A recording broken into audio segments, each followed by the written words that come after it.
everyone, it's Dina Calmetta here, and for this next broadcast, I do have some updates I'd like to bring to you in regards to some recent events.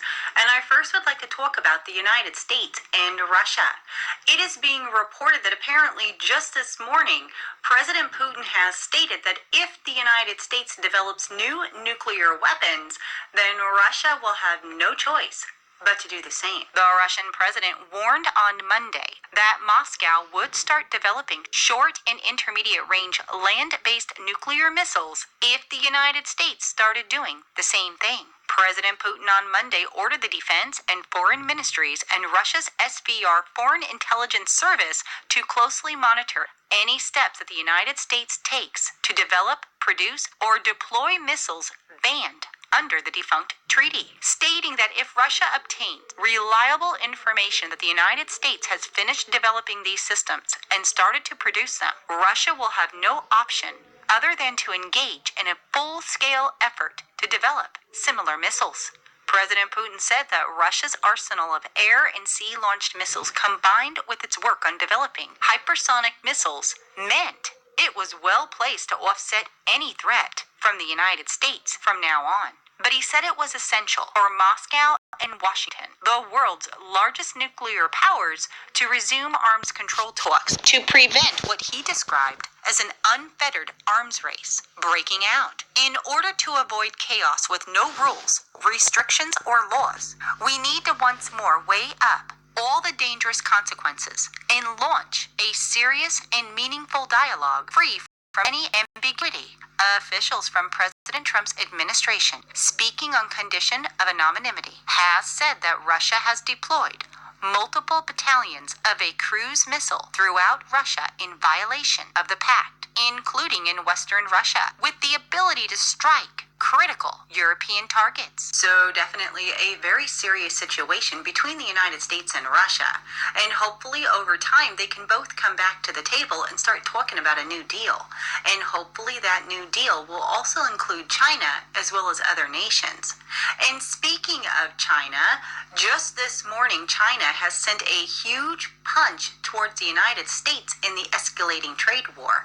It is being reported stocks have continued to tumble around the world on Monday after China allowed its currency to slide in the latest sign of economic tensions between Beijing and Washington. The Dow Jones Industrial Average was down more than 700 points in early afternoon trading.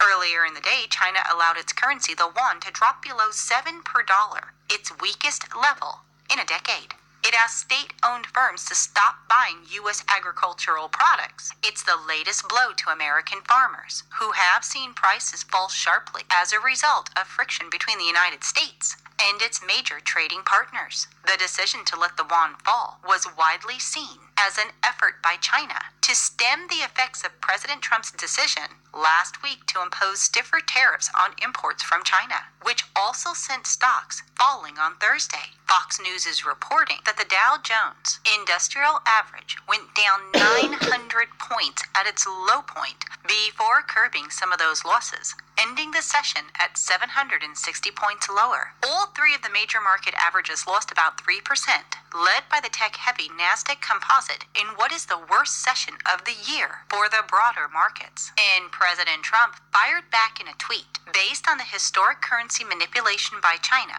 it is now even more obvious to everyone that Americans are not paying for the tariffs. They are being paid by the compliments of China, and the U.S. is taking in tens of billions of dollars. China has always used currency manipulation to steal our businesses and factories, hurt our jobs, depress our workers' wages, and harm our farmers' prices.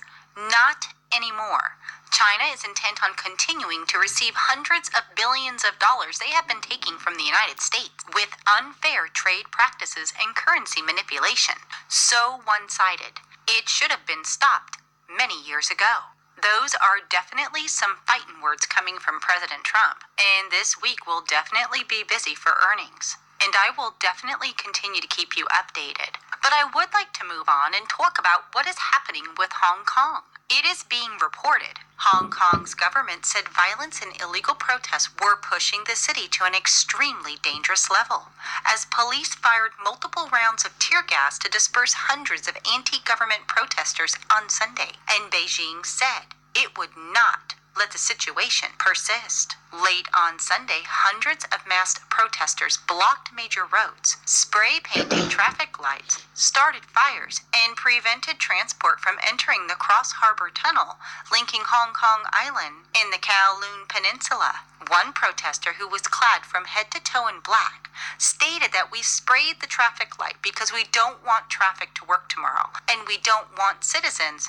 to go to work. In a strongly worded statement late on Sunday, the government stated that the events of the day showed once again that violence and illegal protests were spreading and pushing Hong Kong toward what it called the extremely dangerous edge. Such acts had already gone far beyond the limits of peaceful and rational protests and would harm Hong Kong's society and economic livelihood. This could definitely become a very explosive situation if China goes into Hong Kong, because the United States will most likely respond. Now, hopefully that won't happen, but as always, I will continue to keep you updated. And speaking of an explosive situation, I would like to talk about India and Pakistan. RT News is reporting India has test-fired its state-of-the-art quick-reaction surface-to-air missile. The new air defense system has been tested amid the recent flare-up between India and Pakistan. The all-weather and all-terrain missile mounted on a truck successfully hit its target during the test conducted on Sunday. The new air defense system boasts an operational range of 25 to 30 kilometers. It is equipped with anti-jamming devices, allowing it to penetrate the enemy's defenses. The tests come as India and Pakistan are seemingly once again engaged in a bitter row over the disputed Kashmir region. In the early hours of Sunday, the two-nation forces exchanged gunfire in a border skirmish in Kashmir's remote Poonch district. And on Saturday, India said it thwarted an infiltration attempt by Pakistani militants earlier this week. Kashmir also saw several instances of cross-border shelling in recent days. New Delhi deployed a total of 35,000 soldiers to Kashmir over 2 weeks, in addition to the forces that are already stationed in the region.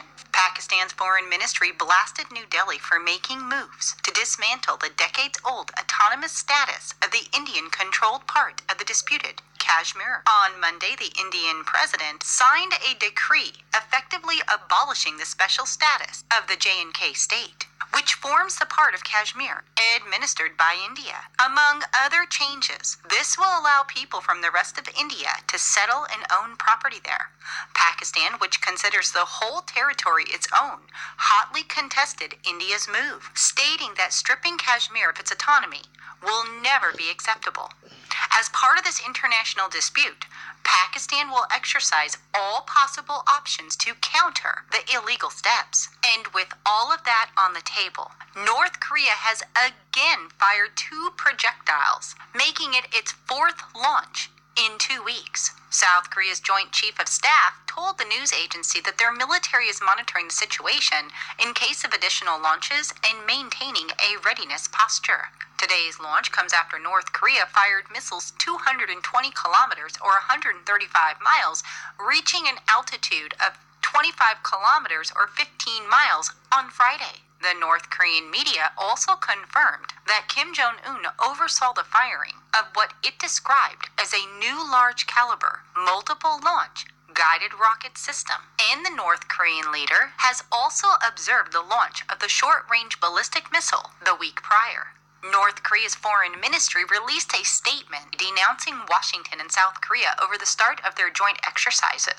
The statement said the drills leave the North compelled to develop, test, and deploy the powerful physical means essential for national defense. North Korea's spokesperson said that North Korea remains committed to dialogue, but it could seek a new road if the allies don't change their positions. We are definitely witnessing some very serious events all across the globe.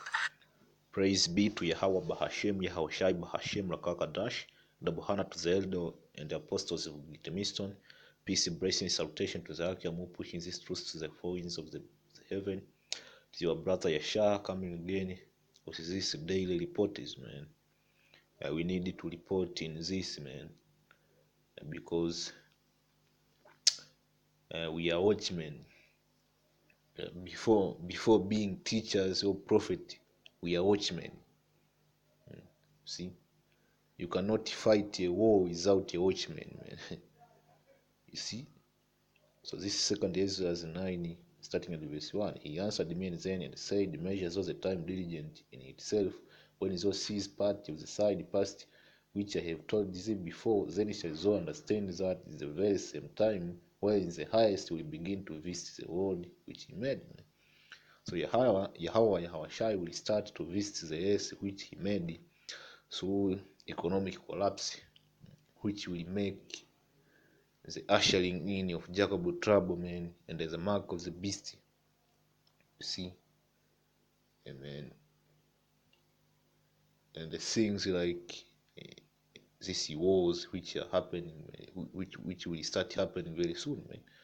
Now we are in the rumors of war. These rumors of war will turn into blood fight, man. And there will be wars, man. Before the destruction of America, there will be series of wars, man. Starting from the Middle East and different other parts, Venezuela, Afghanistan, India and Pakistan, man, South China Sea, Crimea, Baltic, Eastern Europe, man. Hey, man, this nation, when they see that America is getting on their nerve, man, they will bomb America off the map, man, and that's the end, man. But before then, you will be seeing wars, man. Here and there, Babylon, America is fighting in Iran, the Persian Gulf, man. And that, with that being said, you need to understand the importance of America exiting from the from this street, what we call the the INF treatment. The INF treat was before, if I can remember correct. If I don't remember, you can correct me. Ronald Reagan and the Goja, what do you call it? Goba nani? Goba something, the Russian president, man. Hey, man, I don't want to make my own name, man. So they put this INF treaty, first of all, to present an arms race, man, based on a nuclear weapon, man. Because you need to understand how dangerous this intermediate range nuclear missiles, yeah, man. First of all, they are mobile. They can be transported anywhere in the world, man. Unlike intercontinental ballistic missile, man. Intercontinental ballistic missile are not mobile, man.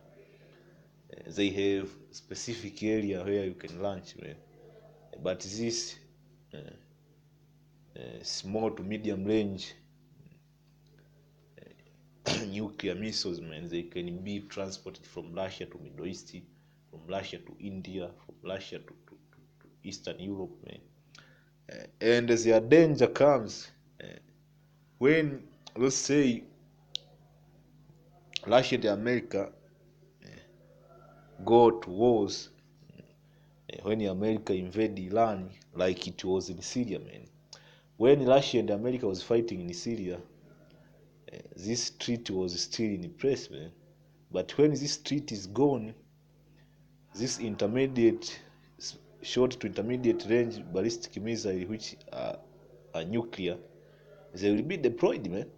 If Babylon or America sees that it is failing in a war, man, it can launch those missiles, because they call it what we call tactical precision nuclear missiles, man. You strike the target and you limit its destruction, man. So you better believe America is capable of doing that, man. So there is a great significance of them exiting from the intermediate nuclear treatment. You see, because they want to use nuclear missiles. That's a simple explanation. I wonder why people they talk because America want to use tactical nuke, man, and they passed the registration, man, back in the day, man. If you pay attention to these things, they passed a registration that they can use tactical nuke, man, to nuke their enemy. So this is the second move Esau is doing to exit from the INF, because if they are in the INF, they can't use this tactical nuke, man. They need to exit, man. And another thing in this news, you have seen the Chinese want to manipulate currency, man. That's the big thing, man. Because when America pressed tariff on China, man, they won't be effective.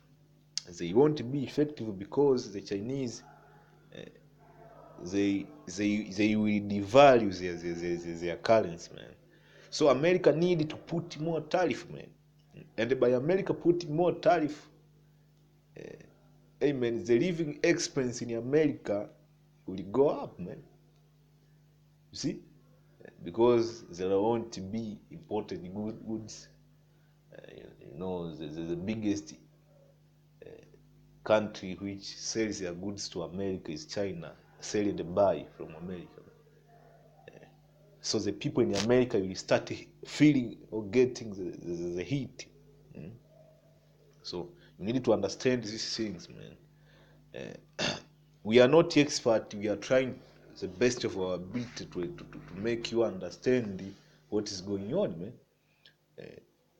Second Genesis 9, let's continue to verse 3. Therefore, when there shall be seen earthquake in the uproar of people in the world, man. You have seen Hong Kong, man.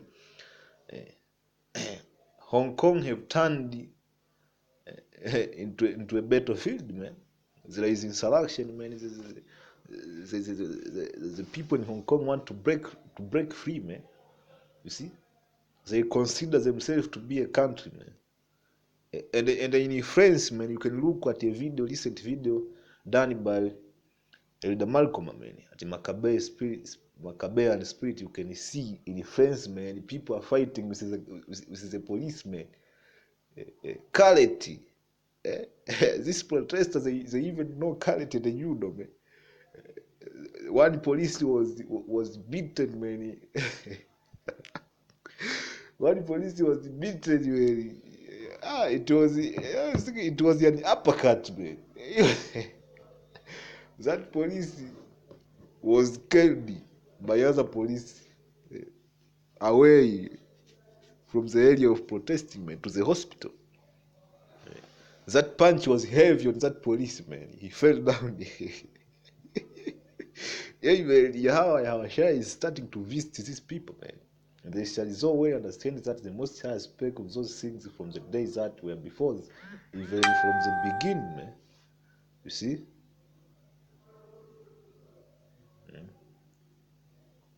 So that's it, man. I hope you got something from here, man. You got the news. Amen. I hope this lesson was edifying. Till next time. Shalom.